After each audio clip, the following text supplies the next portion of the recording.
Assalamu alaikum. Welcome to Salam Media. I'm your host for this evening, Dhakir Dawj, taking you through another hour of all things a sport in action. It is the 3rd of March 2023, and we're here for another show. And I hope I'm not going to be alone. I hope that you guys are going to engage with us and interact with us because this evening we've got some special guests that we've managed to pull out of the archives. And along with them comes a whole host of knowledge that can't be bought.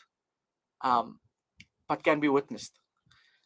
Tune in and interact with us. Get hold of us on our studio line on 010-880-2396, 010-880-2396, or engage with us on Twitter at Salam Media or on Facebook in the comment section below. And let's make the conversation one that many can engage with, because this evening we're going to be chatting about football scouting in South Africa and what are we not getting right. Tonight I'm joined by Farouk, the Stars of Africa founder and former Kaizer Chiefs coach. And I'm joined by none other than Zeca Marques, technical director of Balderstone's Sports Institute and former Moroka Swallows coach. We're chatting all things football this evening and development. Good evening, gentlemen. Thanks for joining me on the show this evening. Always a pleasure having such experience and what a wealth of knowledge. I think on those two screens beside me, we've probably got over 100 years of football knowledge. Yes, older. Hey? Yeah. That see that you put it that way. It's true. It's true, Farouk. 100 years. Very true.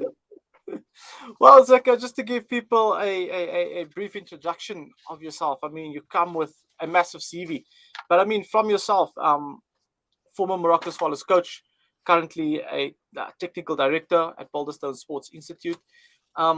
What are some of the highlights in your career that you can now look back on and look at it as a massive achievement or stepping stone to where you are today?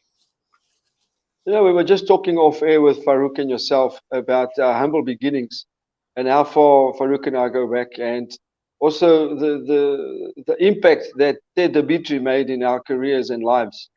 It was, for me, that was huge because it motivated me, it inspired me. Ted was very passionate about football. He drove that passion, and I can say this and I think Farouk will agree. We were disciples from that process where Ted played a huge role in South African development and football. That was the one. And obviously, being involved in Swallows, having success in such a short time. People, even today, people still, when I see people in the street, they still link me and Swallows. It's actually quite crazy how many people say that I've got to go back to help this club. But winning the MTN top 8 was definitely one, and being in the Nedbank Cup final was the other one. So, and obviously, what I've achieved in the sense of continuous football education, for me, that is fundamental. So every day, it's just another step towards progress, towards achieving more, towards wanting more and wanting to learn more, so that I can be, so I can at least share my knowledge and impart that knowledge to the youngsters and the youth of South African football. It's crazy how much experience you have, but the words that come out of your mouth are wanting to better myself, wanting to get better, and always striving to be the best version of yourself. I mean, that is amazing. I hope that one day when I'm your age and many youth out there, we still have that hustle, drive, and ambition to want to become the best version of ourselves, to have a positive impact on society. You really No, admire that. no, thank you very much. I think the day we think we've arrived, we lost. Um, and I'm sure Farouk, I know Farouk exceptionally well.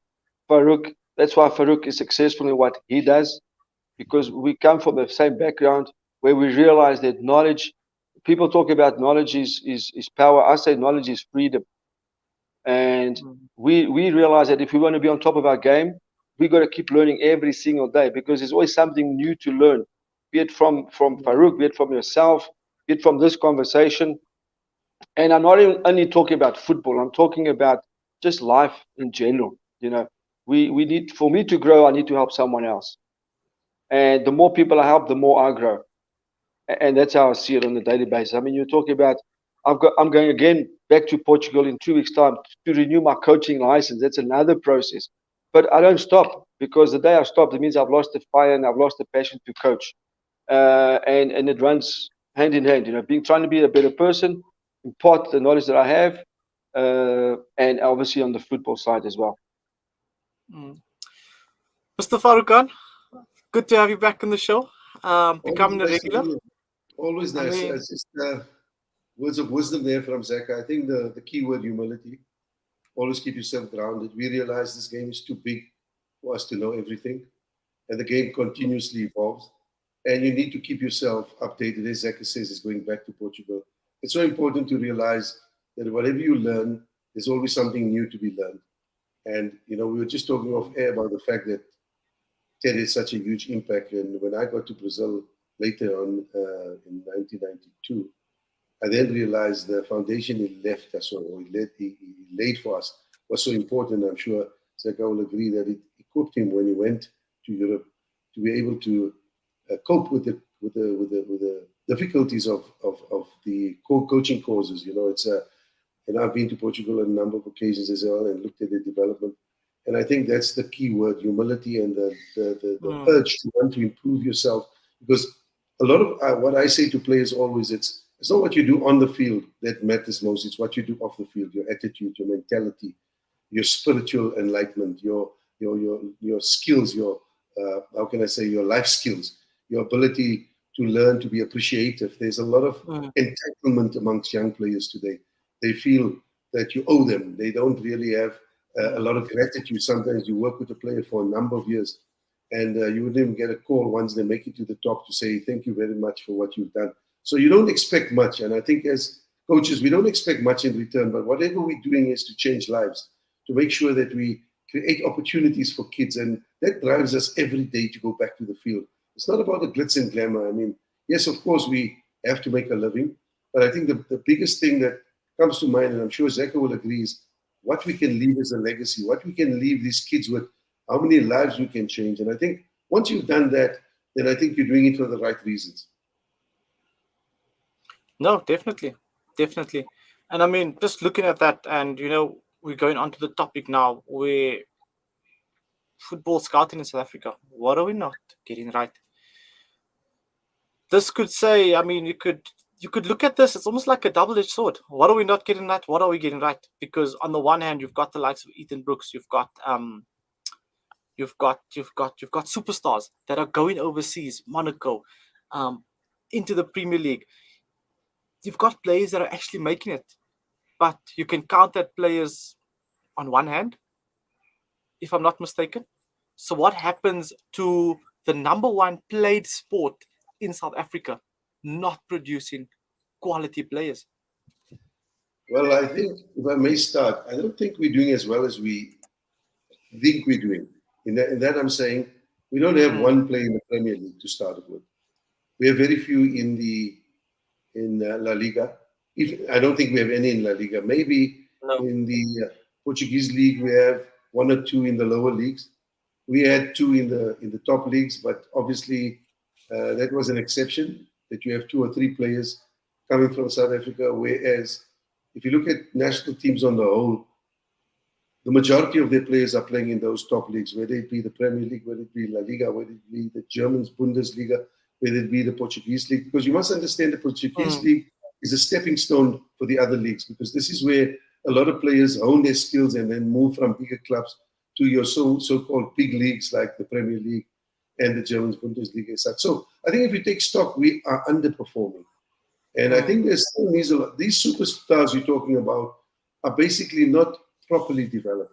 That is why you found a player like Percy Tau not being able to cope with the pressures or making it in the Premier League. If you want to be honest, we still have a long way to go before our players are equipped to play in those big leagues. And it all comes back to your topic, scouting and development. Currently I've heard Patrice Motsepe pumping in a huge sum of money into schools football. But when I read the article, I found it was just for competition. There was no money set aside for development. So competition is basically like having a sports car without the equivalent motor in it. So you could have a Ferrari, but with the Beetle engine in it. If you want to equate it to that, that's how I look at it, because it's fantastic for them to pump money into schools competition, but if it lacks the proper grassroots development at schools, we're still going to find ourselves having players that are not properly developed. Zeca, what's your thoughts on this?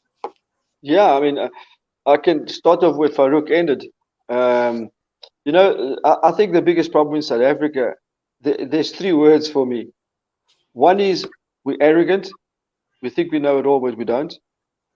The second one, we're so ignorant, which is scary. And the other one is naive on what is actually happening out there. And that is a recipe for disaster. And the facts speak for themselves. I mean, yeah, we are talking about, and Farouk spoke about some players in Portugal. They're not even making the top 10 in Portugal. And Portugal is not even one of the best leagues in the world. It's a great league, very competitive. But let's be honest, we don't build players to play professional football. And it starts off with the element of character. We don't develop players with character. We see a bit of ability and we think that's talent. We far from that. I look at the development, and Farouk's in the same field as we are now. I mean, the technical ability of us South African players, if I have to rate it between 1 and 10 on average, is about 3, which is scary. And then let's look at the character. Below 0. Farouk mentioned a word there where he says there's a sense of entitlement from these youngsters because they're so misinformed. The media doesn't help them. Okay, the schools competition, as much as it looks excellent, it's not great. It's PR. It's PR for SAF. It's PR, and Patrice Motsepe doesn't need PR, by the way. And let me tell you something. I'll take my hat off to Patrice Motsepe because the day he pulls the plug on South African football, we're dead. He already sustains the NFD. He already sustains the ABC. Now he's helping out the schools. So he's doing a lot. He's doing more than what he should because he doesn't have to do this, to be honest. But we're missing the missing link here is quality coaching. And if you don't have quality coaching, and we had a chat yesterday, the D license it's a fast forward process just to say that we've got 100,000 coaches with a D license. A D license is a Mickey Mouse coaching course. It does, and I'm not sure what Farouk will think about that because I know he's more involved there than me. But it doesn't give you the substance to go out there and teach and coach people to take them to the next level. And the other problem is we don't have mentors as coaches. People are scared to mentor other coaches. I was very privileged to have mentors in my life that made a big difference in who I am today as a coach. And I'll mention them one by one. And you can see the quality of coaches that I had. And that's why I think I'm a more polished coach today than I was 10 years ago and 5 years ago. So, and the day that you give someone a coaching license, like a D license, and you tell the guy, you're ready as a coach, you're failing the nation. It's as simple as that. They're not ready to coach. They've just got an introduction license. And I don't know how you feel about that, Farouk, but that is my feeling. So talent we have, but we're not. The scouting a player is more complex than just scouting is a process. If I see someone running around the park and I see him kicking a ball and the guy says, oh, he's got talent, but he can't pass a ball, he can't chip a ball, he can't control a ball, he can't hit the ball with the outside of the foot. I mean, the list is endless. He doesn't know how to read the game, he doesn't know the position, doesn't know tactics. I mean, the list is endless, but we say we're scouting now. We found some Okie running around the field with a bit of ability. And going back to Farouk, they spoke about Percy Tau. He's the best example. Why does he go from club to club? Goes from club to club on loan. Why? Because they can see after a while he gets exposed. As much talent as he has, it's not a polished professional footballer, and that's what we need to start creating. Yeah. But where do you think this deception comes from? Because if you look on Instagram and you look on social media platforms and you look at the media coverage that you get, these players, you'll swear that they're playing at the highest level, the way they market and brand themselves. Do you think it's a deception? I think you must firstly start off with our Premier League, and to be quite blunt, our Premier League is well structured in as far as administration, etc. concerned. I must say that what Ivan Kozan have done as far as the product is concerned, which is the PSL, they've done an excellent job. But to be quite frank, our football is overrated. If you take away Sundowns and you look at the rest, it becomes a farmers' league, whether we like it or not. Zeca spoke about the fundamentals. If you look at some of our professional players, they can't head the ball properly. They can't trap the ball properly. All the fundamentals are lacking. That's the foundation of any player. If you can't do those things, I mean, we talk about conducting the ball, passing, dribbling, scoring, shooting, heading, shielding. All of these fundamentals are neglected, and that is something that has to be taught at a very tender age. And coming back to what Zeca said about our coaching courses are not designed to prepare coaches sufficiently to coach. A lot of the guys that go on these courses come to me and they want to shadow me, and I'm quite surprised to find that they can't even do a proper session. They can't, if I give them a phase of play to do, they can't do it properly. They are unable to look at the coaching points. They're unable to bring across their objective, and at the end of the session succeed in making the players understand what they need to do from a technical, tactical, and even from a socio-psychological point of view. So it makes you then think that we've spent so much money. I mean, I attended the first professional or A license SAFA catered for. There were 60 of us. And if I tell you now, if 10 of those guys are coaching in the PSL, I would be surprised. Okay, there were people like Steve, there was people like Pizzo Semani, etc., etc. So yes, out of 60, possibly 10. The second course also had a similar number. And again, you've got to ask yourself, which of those courses coaches have been able to go back? And the content of the course, if I compare it to the coaching courses I did in Brazil, it doesn't get anywhere close. We spent 9 months, 10 days in camp every month, and we had psychologists, not even sports psychologists attending. The highlight was a German coach who came, and he was responsible for setting up the German football development structures and coaching. He was a top guy. That was the only highlight in those 9 months that I can say impressed me enough to compare. So the content was very much theory, but theory on its own is not good enough, because I could have the best diploma, but if I can't coach a session, if I haven't got the experience, people like Zeca and I have spent maybe the last 30 years in the sun, because that's where you pay your taxes. When you go to the coaching course, you learn the theory, but now it's time for you to put it into practice and learn from that theory. Because in other words, the theory can only be tested by you, and you can only adapt it, and you can only evolve with it once you physically do it. So when I do a session, for example, on counter-attacking, then I realize, yes, I have the theory, but how do I coach this, as an example? And this is not happening, because you constantly see, look at the NFD, or now it's a Mosepi League now, that Patrice has taken over, which is the second division. Look at the Premiership, and you find so many gaps in those players' development. You ask yourself, the Derby, for example, was really terrible. And that's the showcase of football in the country. So if that was as bad as it was, even if you want to analyze it, where do you start? From both sides, from Pirates as well as from Chiefs. And, people may take it personal, but you have to be factual. And I think we were brought up by Ted to speak the truth and say it the way it is. That is why, to a certain extent, we became victims of our knowledge, of our personalities, because we were too outspoken. And club owners don't want people who are outspoken. Club owners don't want people who can tell you. That is why we are where we are. But we still manage to continue, based on our knowledge, to keep the fires burning, to have our own academies, to take players like Ranti, who was the first South African player to score against Nigeria in Nigeria, May Mashlangu, Tokelo Ranti, Luther Singh. These are products that came through. And irrespective of what people may say about us, they have to admit that we've done something to impact on South African football. No, definitely. True. Zeca, can I throw a span in the works here? You must throw as many spanners as you want. Farouk's now given us everything on a silver platter. Now, and I mean, we all need to put food on the table at the end of the month. Do we come to a point where we pay our players, we pay our coaches the value and the quality that our league is currently outputting? Because there must be a deception somewhere here where the money being spent is so much, but the output is so low compared to international standard. Do you think we need to flip the script somewhere here? Absolutely. And I'll tell you why. How can you justify that a team? And you know what? I absolutely agree with Farouk saying, and it's interesting to hear Farouk and I saying the same things.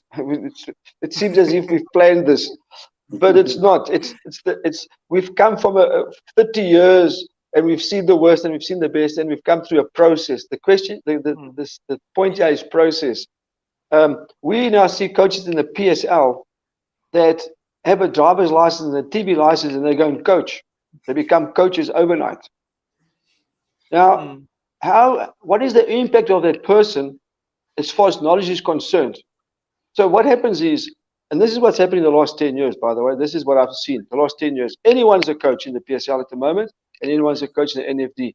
Guy goes from a team manager to a coach. He goes from a bus driver to becoming a coach. You name it. I've seen everything in this league at the moment. So what knowledge has he got? Zero. The player that is coached for the last 3-4 years, and now you've got these players in the PSL moving around. When they retire, how much knowledge have they got for football? Zero. Simple. So when they do a little course to try and become coaches, their knowledge of the last 10 years of football is almost nothing because they've had bad coaches. The fact that Farouk and I'll throw Kevin Johnson there, and I can't remember the other youngster that was with us, Farouk from Vereniging, the Indian chap. Yes. I mean, we were a group of people, but our knowledge is extensive because we kept learning, and we kept learning from people like Ted Dimitri. We learned from the best. So it wasn't the book that taught us, it was the people that sharing their knowledge that taught us. So when you see that, of course the coaches are overpaid in this day and age. By far, actually some of them should be paying to be coaching football because they're not doing the just. The standard of our league is a reflection of the standard of coaches, point blank. So that's where it ends. If you have bad coaches, that's the standard. You can't expect standard to be high when the coaching standards are low. And so our football standards are low. It's a reflection of our coaching. It's as simple as that. What I find surprising is people like Zeca and many of us who have been there, done that, never get an opportunity to coach our national teams. Yet you find a school principal becoming a coach of a national team and then becoming a coach of a top club. Now, I don't have a problem with that because I've been to that club, done that, bought the shirt, moved on. But I'm saying, if that is the case, how do you expect development of players to be developed properly for your national teams and for the PSL? Because that's where it all starts. If you don't have your best coaches at grassroots level, then you've got a problem because you've got to just look across the spectrum. You know, sometimes when you watch these international tournaments, we watch it with our eyes closed. We just watch the game, but we don't watch what happens around the team. And I think that's important to take into account. The team around the team is very, very important. And you find with the top countries, their most experienced coaches are working with the under 17s, under 20s, under 23s. And the reason is very simple. Because you don't want a novice coach to come in without experience and guide this important group of players to the next level. Because if you look at it currently, our national teams only qualify when we host and sometimes qualify by chance. And once we get to the tournament itself, you can lay a bet. If you're a bookmaker, you can lay a bet of 1,000 to 1 we're coming back after the first round. And it's sad to say that, but it's a fact. When our ladies won the last African Cup, it was a bit of a miracle. And I said to the coach, what you've done is something miraculous. But it was because of the girls that were in the sports science in Tux, in Pretoria. They were developed over a period of time. Many of those girls are playing in Europe for clubs in Italy, etc. And you can see the standard has improved based on the fact that they invested properly in the development of these kids. Currently, where we started with the School of Excellence, it's not the same because that catered for a lot of kids. And even then we were behind because when people that mentored us, like Zeca was talking about, Professor Neto was one of them. He said to us, on a physical level, we are behind. You are behind. You produce good players. Yes, Stephen Pinar was a great player coming up. But I think we could have get into a better level had we been a little less naive at the time, knowing that what we know now with experience, I think we could have done much better. But experience has taught us a lot. But now that experience is not being used. And I'm not looking for a job. No, Zeca. I mean, we're comfortable in what we're doing. But it would be sad to see this expertise going to waste. And you're finding guys that have no clue. Yes, man, who can just jump as high as Safa says. I've said to Danny the same thing. And he agrees. I said, we don't have the quality of coaching. We don't have a Clairefontaine. We don't have an academy where we bring the best 12-year-olds into an accelerated program because you have the facilities at Fun Valley. You've got Safa. Get investors to come on board. Get the best technocrats, the likes of Zeca, the likes of Samba, the likes of Kevin. Bring us together because we've done it before and say, here's the project. For the next 5 or 6 years, produce us the next best under-20 team, which will obviously go into play for the country moving forward. And I mean, looking at it, and I think under 20 is still a stage too late, if you want to call it that. Because Absolutely. I think we need to start earmarking from under 13 and then get into... Even younger. You know, in Europe, Zeca will tell you, I spent a lot of time at Benfica, at Porto, etc., and I've got friends there. And I tell you, if you look at the under sixes and how advanced they are, you look at this in Spain, I think it's called Future Champs. You look at the level of tactical awareness from those 13, 14-year-olds. And I keep on reminding people, we are far behind. We are fooling ourselves if we think we are anywhere close to matching those countries. I mean, the president of Safa said when Morocco went to the semi-finals that we could have been there. I mean, it's laughable, really, honestly. You look at that Moroccan team, not a single player there is playing in Morocco. All of them are playing for top teams in Europe. So how can you compare yourself when you don't even have one player playing in the top league? Yeah. You know the unfortunate part, Farouk, and let me take that one there where you just stopped about Morocco's story. The unfortunate part is that in South Africa, people open their mouth and they say what they want, and people actually listen to that. The majority, the masses listen to that crap. Nothing worse. It's laughable. It's jokes. If some guys were embarrassed, they wouldn't even open their mouth. I mean, you don't see Farouk talking for the sake of talking in the media. You never see that. I've never seen it. I don't see Kevin Johnson. I don't see people that have got a bit of a brain and have leadership skills and have some character in them just talking for the sake of being heard. Because if that's the case, then we'll sit together and we'll just joke. But people go into the media, and the worst part is journalists write what they say. And people read it and go, wow, look at this statement. It's a joke. You know, we become a comedian. Coaches that lately, and I don't read newspapers, but occasionally now because of Facebook, it pops up. But coaches make statements and it comes in the media because they have to be heard. They're trying to promote themselves. I mean, there was a coach in Port Elizabeth, which is now Kaizer. Now he's just tired of football. He's got unfinished business in another club, which he's left 3 months ago. It's a comedy. This is a comedy. It's become a comedy lately, you know. And the sad part is, as much as we don't think people are watching, I talk to guys in Angola and Mozambique. They actually laugh at us. They laugh at us. Those countries next door, Botswana, they're like, Zeca, with the facilities that you guys have, with the facilities that South Africa has, you guys should be leading the continent. Yet you can't even win Mickey Mouse tournaments, man. Everywhere you guys go, you lose. What is wrong in South African football? I'm not going to make a comment because that's exactly what Farouk and I are trying to say. Every Tom, Dick, and Harry is a coach. Everyone just arrives and he wants the limelight. And you know the sad part about, we're talking about coaching now. It's easy to go on Google and download sessions. Easiest things to do. That doesn't make you a coach. Absolutely. And that's the problem.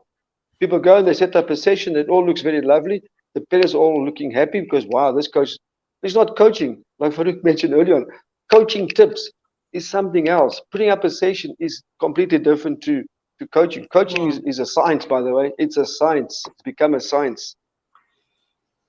And I mean, you look at it, I think we can actually seclude ourselves. You can put you can take a marker, or you can do what you want to do, seclude South Africa from the rest of the globe, and we can actually live in the fantasy world that we're living in, because we've actually got the best commercial league on the continent. We've got the glitz and the glam. We've got everything you need to make a great product. Yet the product itself isn't where it should be. And then you look at other countries where they don't have the glitz and the glam. However, they've got the meat of it. Let's put it that way. they do what needs to be done first before everything else falls in place. And I think that's where we've got it wrong, where the tail is leading the head. And we've got the commercial rights, and yes, we've got the broadcast rights, and we've got everything in order from that perspective. But the product that should actually be selling isn't worth its value, gents. I mean, where to It's from not. here? I tell you, Zeca spoke about the process. That's a key word we need to undertake. And what is the process? The process is it's not an event, it's a process. Development is a process. And we were always told by Ted, development is a process, it's not an event. Now, coming to back what you saw talking about us and our ranking, I think our ranking is I don't know, the last time I saw it was in the 60s. And it impacts a lot on what people like Zeca and myself are doing.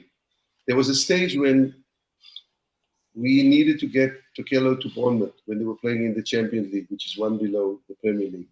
The current Newcastle coach was coaching them at the time, Eddie Howe.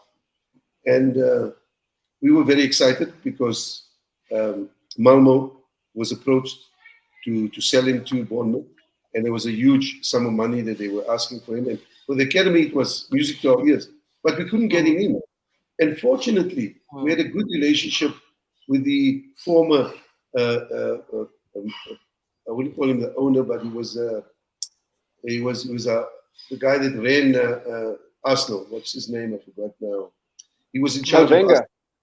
Wenger. No. He was a general manager. Okay.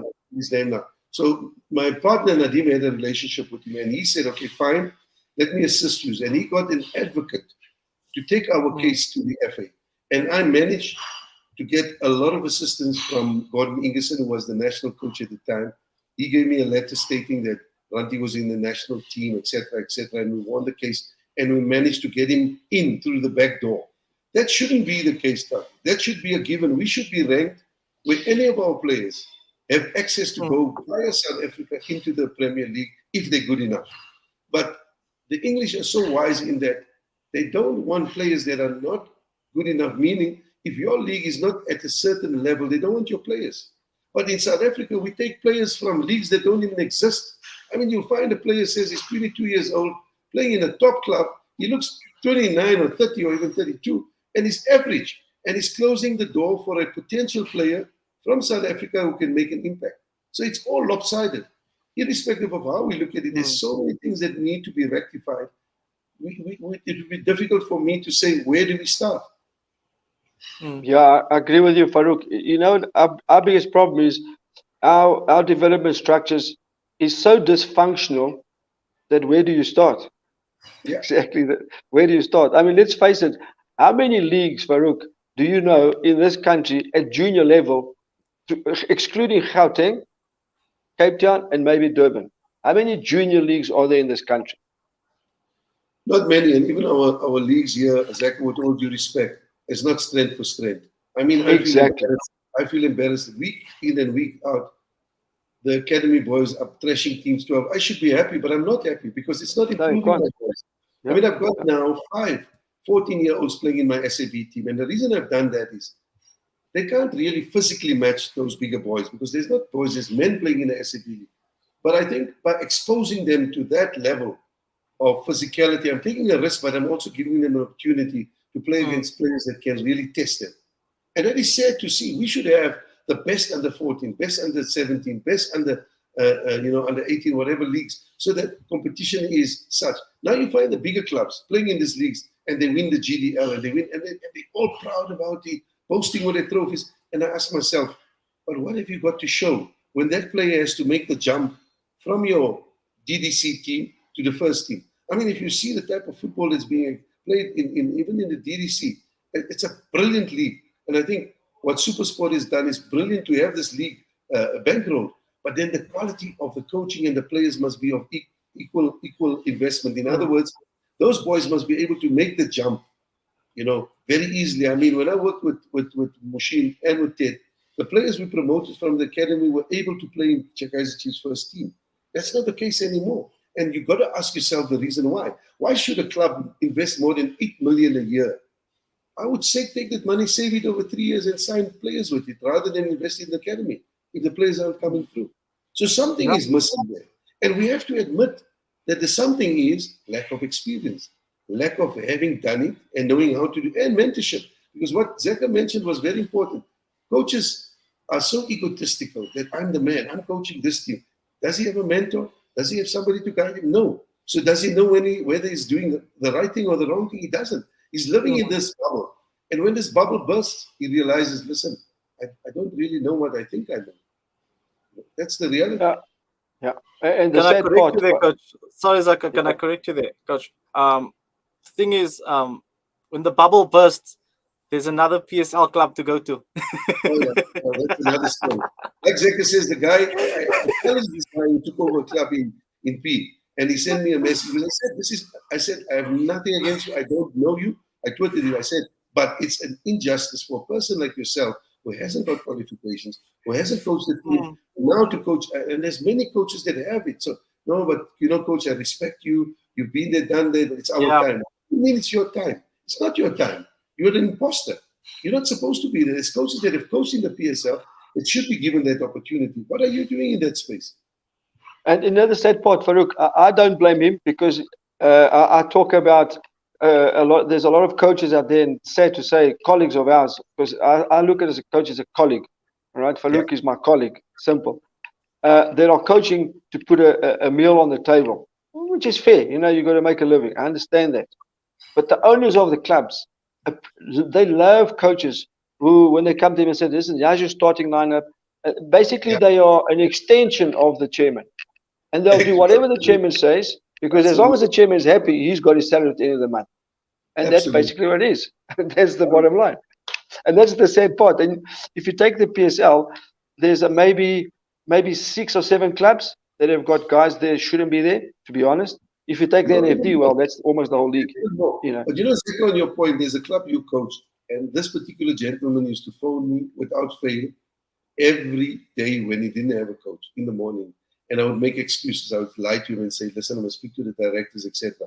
But eventually I spoke to a friend of mine, Bobby Solomons, who was also working at that club.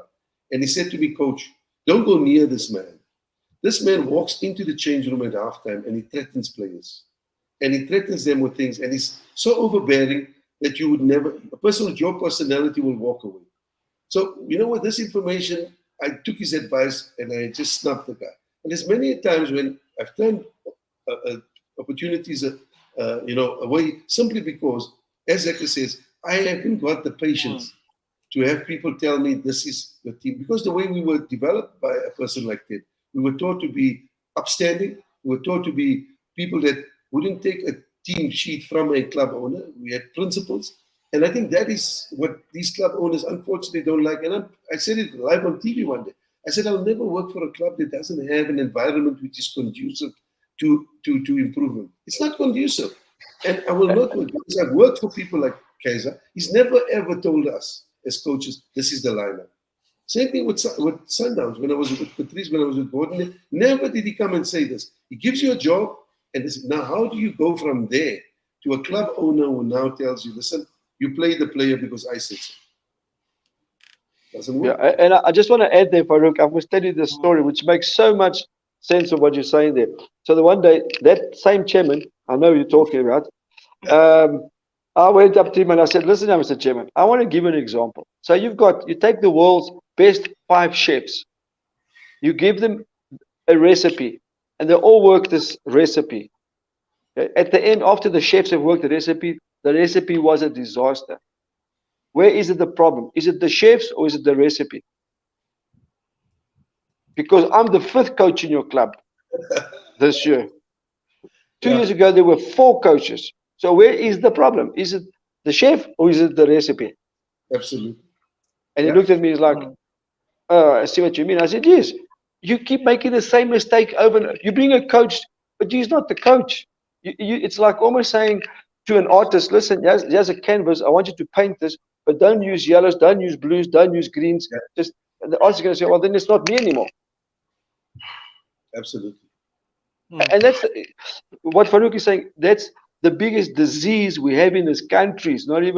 It's a culture that needs to be changed. And how do you change that? That's the $1 million question now. Because you bring coaches to fix things, you bring the expert to fix things, but you keep telling him what to do. Well, you're not going to fix it if you keep using the same mentality. The club is going to go the same mentality all the time. So it's a culture that's entrenched in our country, which is a problem. But So this can run so much deeper, Zeca. I mean, we live in South Africa and we know the socio-economic environment. We know the challenges that people are facing. And to a certain extent, don't you think that people are taken advantage of because of the situation in South Africa currently? It's absolutely, and I difficult know where to you're going. find. It's difficult to find work as a coach, as a player, and now you're given an opportunity. But in order to make sure you have food on your table, you need to sing to someone else's tune. You know, I've chat a lot with mates of mine in Portugal, and I've got some colleagues of mine who want to come and coach in South Africa, and they're always bugging me and sending me their CV. And I always tell them, guys, you won't survive 3 weeks in this country. You won't survive because we know the culture. Like Farouk is saying, he has the team sheet, he has this, he has that. They're not going to make that. They'll never accept that. The sad part is that we as coaches, we still get away with a lot of things, and the chairman still respect us.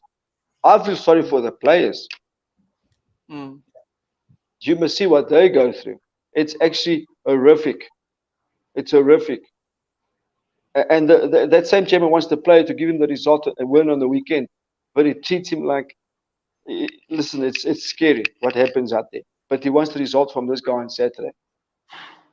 We still get our salary, we still get a proper house, we still, coaches, we still get the right things. But the players, listen, it's another topic for discussion. How they get disrespected, yeah, and how they're abused financially. Mm. But yeah, you're right. That's why they take those type of players and type of coaches, because they know people like Farouk and I won't accept that, because we'll go, this is how it works. So they're prepared to pay a coach less money, and then when they look at the log at the end of the year, which is very close, then they're lying bottom of the log, but they want results. You see, the other thing we must bear in mind is football is big business. And the way clubs are run, it seems like clubs don't have the ambition to build this business. And I want to use examples again, what I saw, and Zeca will reiterate with that. When you go to a club like Benfica, for example, or Porto, they have a wide, or should I say, a business model that ensures that they are sustainable. So their model is not just to participate in Champions League or in the league. Their model is to sell players on after a certain period of time. But where does that process start? They have what they call a social setup. So in other words, even if your kid comes there and is not a talented player, as long as he pays, they will have coaches available to develop him. He could be a late bloomer. Like if you look at Bernardo Silva, he was one of those late bloomers. He wasn't in the elite side first. But then they have the elite. But the elite is treated like professionals, even from a very young age. The coaches are highly qualified people. Very, very, very polished coaches. And what you must understand is that model becomes such that not only the club benefits, but the country benefits. Because can you picture this? When we got back from Brazil, we said, listen, use their model. They're a third world country. They've got crime. They've got corruption. They've got all those problems in Brazil. But yet, on any given day, they have 3 or 4 Brazilians playing. Whether it's Man United, whether it's Man City, whether it's Bayern Munich, whether it's Real Madrid, all the top clubs have these players. Now, the question is, whatever those players earn, where do they reinvest it in? In the country of birth. So they come back and they reinvest, whether they do it with their own academies or businesses, whatever else. Can you imagine if we as a country, forget about SAFA, as a country, the government invested in proper development with the rare talent we have, because we have raw talent, but that talent is just talent. It's not talent that's been refined, that can exact or can compete with its equals internationally. Impossible. Talent on its own can't do that if it's not nurtured, if it's not molded. So can you look from a business model? It can become equal. If you look at Brazil's coffee export, their play export is equal to that. It's mind-boggling. If you know how much coffee they export, if you look at it in monetary terms, they're exporting as much players as they're exporting coffee. Now, why not? As a country as South Africa with its population, we're not going to reach those levels, but at least if we can export a certain amount of players that eventually can come back playing in La Liga, playing in German Bundesliga, playing in the Premiership. Can you imagine our national team, how rich it would be? Similar to what we saw with Morocco. So it's not rocket science. It's just the inability to see the bigger picture. It's just the inability to see the light at the end of the tunnel because of laziness. The guys in power with the money don't give a damn about what we say. We're passionate, that's why we see it the way we are. But they're not seeing it in the same light. They're just checking, oh no, a club is getting a sponsor. This is happening, we're happy. Yeah, you're happy because you're having sufficient, but you've got to think bigger. You've got to think about a bigger picture. You need to build institutions because it's at a certain point, you'll find clubs finding it difficult to cope in these leagues. I mean, we heard lately Galaxy is struggling financially. It's obvious because the money the PSL are giving you can't really, be sufficient to sustain the club over a long period. So the next best thing is have a strong academy. You market 2 or 3 players every 4 or 5 years. You bring money into the club. So you've got to think about football as a business. If you're doing it socially, weekend league, okay, go to training once, twice a week. Play. But when we're talking about high performance levels, we need to change our business model. True. But I mean, we could sit around this discussion and we could go on for days and days. But where to from here, Zeca? Where to from here? No, look, I have a saying, the fish rots from the head. Who runs South African football? Who is responsible for driving the success or the vision of South African football? So it's like any country in the world. Who drives the football? It's the federation. They make things happen. I mean, we talk about, we are a 50 million people country, maybe more now, 50 million. Portugal's got 10. Belgium's got 10. Holland's got 10. These are average populations. Look at what they've done in the last 10 years. It's because there's a vision. There's qualified coaches. In Portugal, I attend, listen to this one, I attend seminars on almost on a regular basis in Portugal via Zoom. Okay? Because now it's easier. Before I couldn't. Now I do it. Because they understand the value of continuous coaching education. And it's not always about tactics, by the way. Tactics, it's my idea and Farouk's idea, man. It's tactics, different ideas. That's the way it is. But it's different topics. It's about nutrition, it's about this, it's about psychology, it's about human factors, it's about the science at the moment, there's so much information. And what we actually forget is that a footballer is a human being. So we deal with a human being first. So how do we deal with a human being? We need to have knowledge about the human being. Then the footballer comes next. So I'm always learning. I know Farouk's always learning because I track him. He's like, I've got a little track on his ear. Yeah, he doesn't know that. I've got a little tracker there. Because we have the passion to make a difference in people's lives. And it's our passion at the moment that's driving us. But, there comes a point where we go, I'm actually tired of this because it's draining us emotionally. Because the real reason of why we're here is to help people. And the real people that should allow us to do it are actually blocking us. And that's the sad point here. And that's the sad point. So, and we'll have the same discussion in another 20 years' time. Yeah. Yeah, absolutely. So, and until that status quo is there, it will never change. It's crazy. Farouk, your thoughts? Hey? Sorry, Zeca. Continue before I get Farouk, go Farouk. No, I think, Zeca has put it in a nutshell. The thing is, if our federation doesn't get it right, then everything becomes. I mean, currently we have a coach at Bafana who's telling people that we are behind, but we seem to be criticizing him rather than looking at what he's saying. I'm not saying that whatever he's saying is the solution to our problems, but what he's saying is true that we overrate ourselves as a nation. We don't have the proper structures in place. We don't have, if you look at it currently, he mentioned, he didn't even have a list of the youth national team coaches at some stage. When you speak to coaches, like Desiree is somebody that I mentor, and she'll tell me certain things, and it's something I can discuss in public, but it's sad to see what she has to go through. To be able to prepare herself for a World Cup. And this is the problem. We tend to fool the public by making people believe. Currently, we're saying as a federation, we're doing so much, and there's been so many good highlights lately. But I don't want to be a pessimist, but I've seen that movie before, and I know the outcome. I know the end of that movie. I know which of the characters are going to die and who's going to be the main guy at the end. It's nothing new to us. We've been there, done that. We want to see something totally new. And the new thing is, let's ensure that we have, firstly, mass participation taken.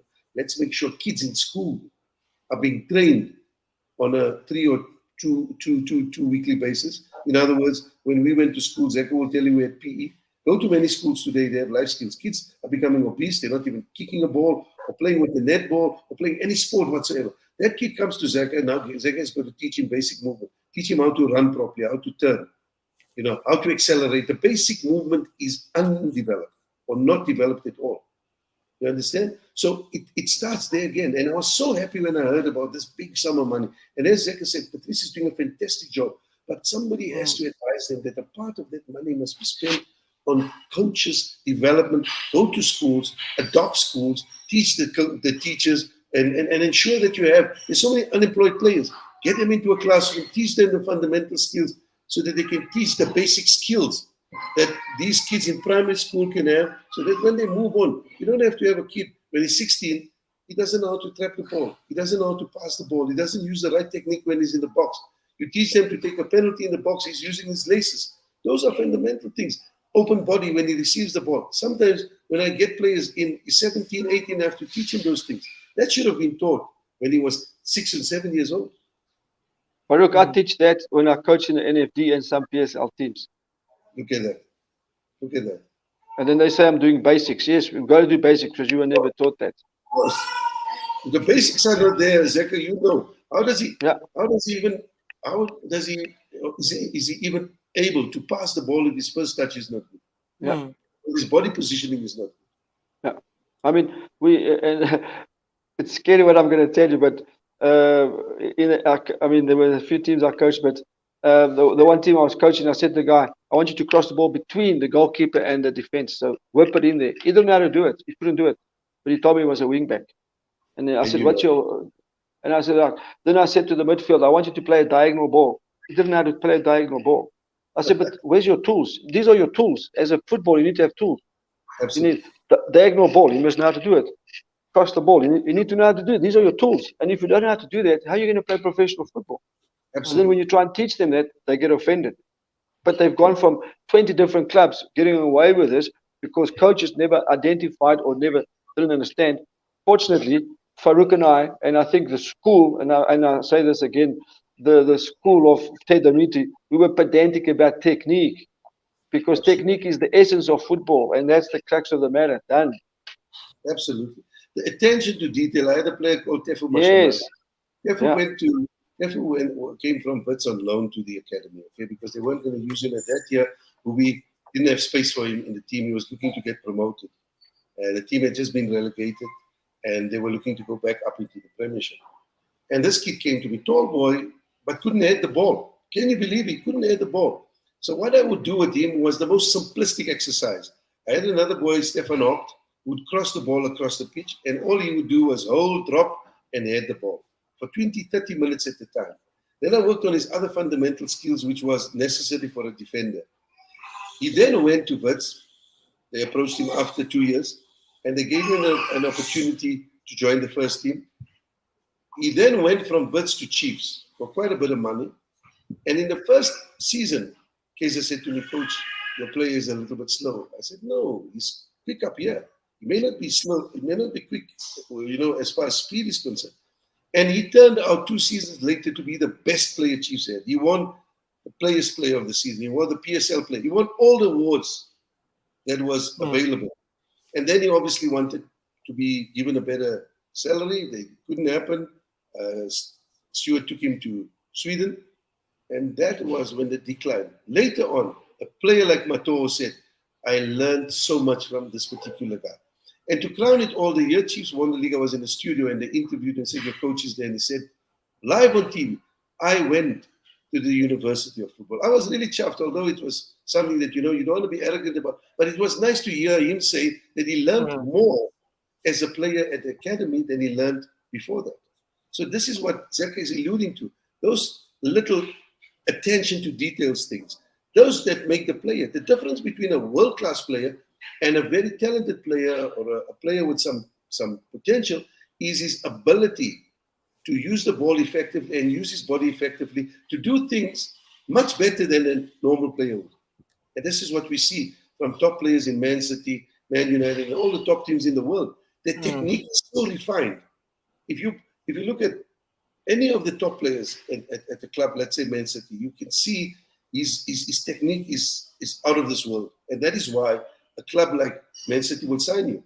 It's not, I mean, they got rid of the keeper they had there simply because he couldn't play with his feet. And he was England's number one at the time. And you got to ask the reason, why did they get Anderson there? Because of the fact that they realized this guy was an infield player and now he's a keeper with all of this potential. True. But I mean, wrapping it up, gents, I mean, we've got a minute left.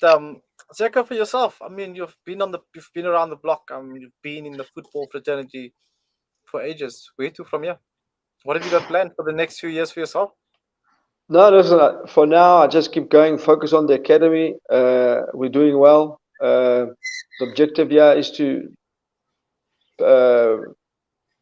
make players become professional, but more important that work on the character. I'm a big believer in character comes first, develop decent human beings, and then the footballer. So for me, that's crucial, because if we want to live in a country where we're proud of, we need good citizens. And that starts with us as coaches like Farouk and I, as role models. If we're good role models, at least we leave a legacy where people can turn around and say, I've learned A, B, C, D. I'm a better person now than what I was, then I'm happy. It doesn't have to be a good footballer, but if he's a good person, better person, then I'm happy. No, definitely. And I get exactly what you're saying there. Myself and Farouk stay in the same area. So that is load shedding that cut him out. And what that means that it is 8 o'clock on the dot, ladies and gentlemen. Thank you so much for tuning in this evening. Coach Zeca, it's always a pleasure. It's the first. And I mean, it's such a pleasure having you on the show. I hope you become a regular and we do this real soon again. No, I'm a phone call away.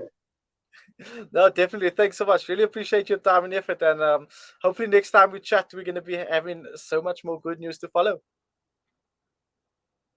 That was Coach Zeca Marques. Thank you so much for your time this evening, ladies and gentlemen. That's 8 o'clock on the dot. How time flies when you're having fun, and so much insightful conversations between people that have been in the game, in the industry for so many years.